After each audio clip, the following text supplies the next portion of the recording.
Hello, hello, hello, nonprofit leaders. Today, we are talking about goal setting and how to set better goals at your organization and possibly discover if you're setting the wrong goals or the right goals in the wrong way. I'm Sarah Olivieri. If you don't know me, I have been a nonprofit executive director, founder, board member, secret toilet fixer, program coordinator, conference coordinator, and for the last many years, I have been a coach, trainer, and consultant to hundreds of nonprofits. And it is my true honor and pleasure to come to you most weeks with tips that I know are likely relevant to you because these are the things that are relevant to my clients, nonprofit leaders just like you. Or maybe you. So today we're talking about setting goals. And goal setting, of course, is related to strategic planning, but also just most importantly, achieving stuff. Because if we don't set goals, it gets really hard to achieve stuff, especially when other people are involved, right? So if there's more than one person involved at your nonprofit, which I know there is because at a minimum, you're required to have a board of more than 3 people usually or more.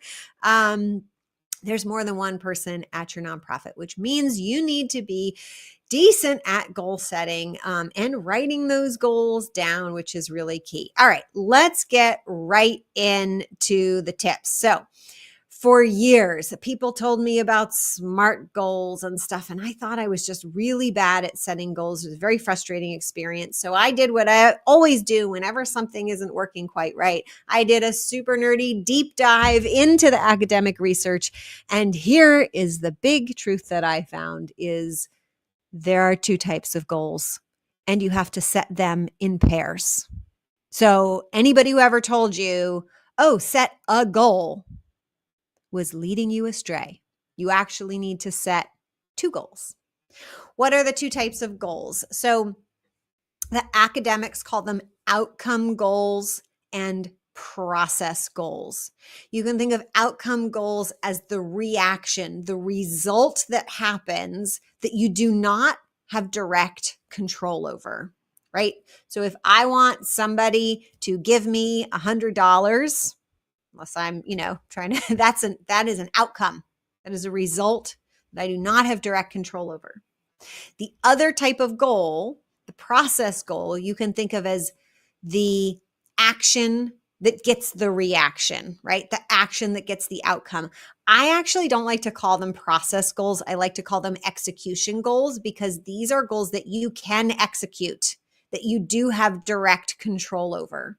So how might I get you to give me $100? I might ask you.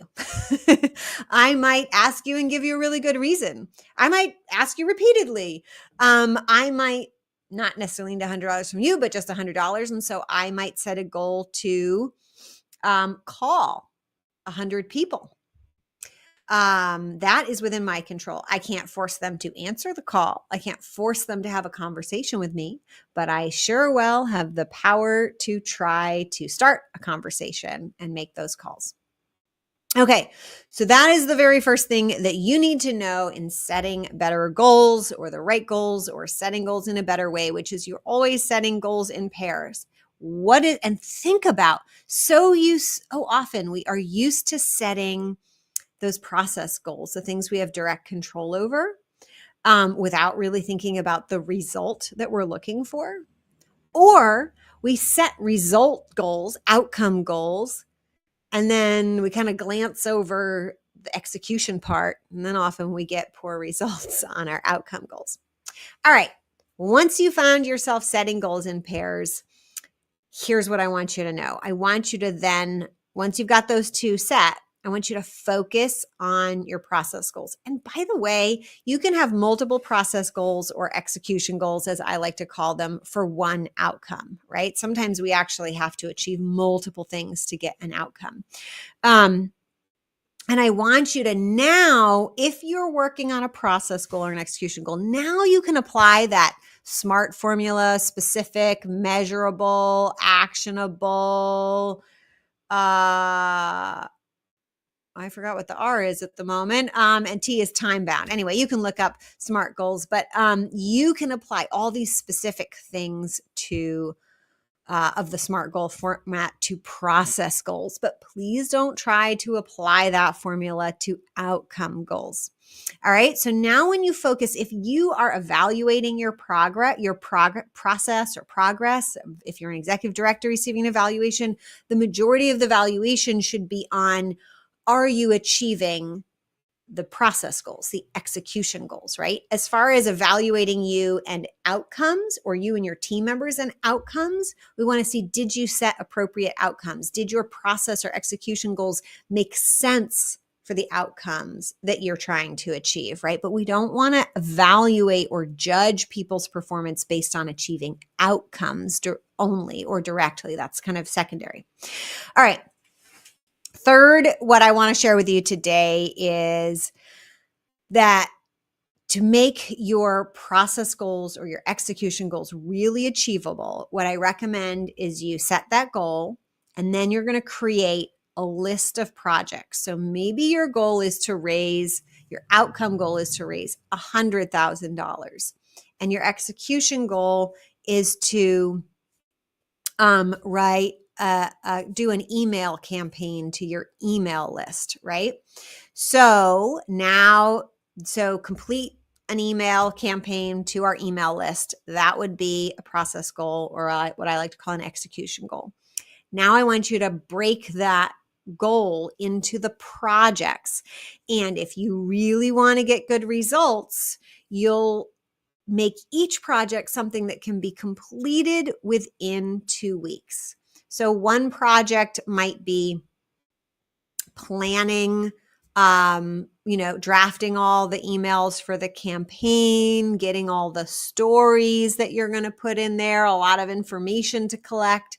Another project is probably just going to be setting them up and sending them. That's pretty straightforward. And a third project might be evaluating how everything went and making notes on how you're going to do it for the next time. And then within each project, you can have the individual tasks that need to get done to complete that project.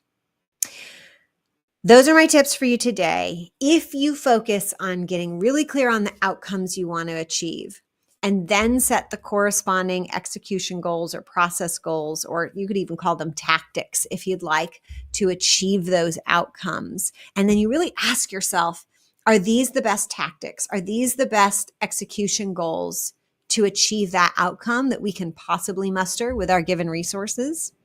And then you take those, and if the answer is yes, proceed. If you take those goals and those execution goals, and you break them down into projects that can be completed within 2 weeks. And then every 2 weeks, you're going to check on how your projects are going and the next projects that are coming up. You will make such incredible progress at your organization, and you will find that you are doing it with less work and less overwhelm. Those are my tips for you today. If you're like, oh my God, Sarah, those were great tips, and I would love to receive a summary of those in my inbox, you can go to pivotground.com/sign up, where you will receive those tips as the newly named Inspired Nonprofit Leadership newsletter. Or if you're like, oh my God, Sarah, I want to do this, but I need help. I want to get the full manual, full instructions for exactly how to do this kind of planning, goal setting, project creation, task execution. That is what I do with my clients one-on-one in the Thrive program. And if you'd like to see if you're a good fit for that, you can go to pivotground.com/application, fill out the short application. There's no cost to apply. There's a cost for the program. And I will manually review your situation, your organization, see if we're a good fit, and then we'll go from there. All right. Such a pleasure, everybody. Until next time.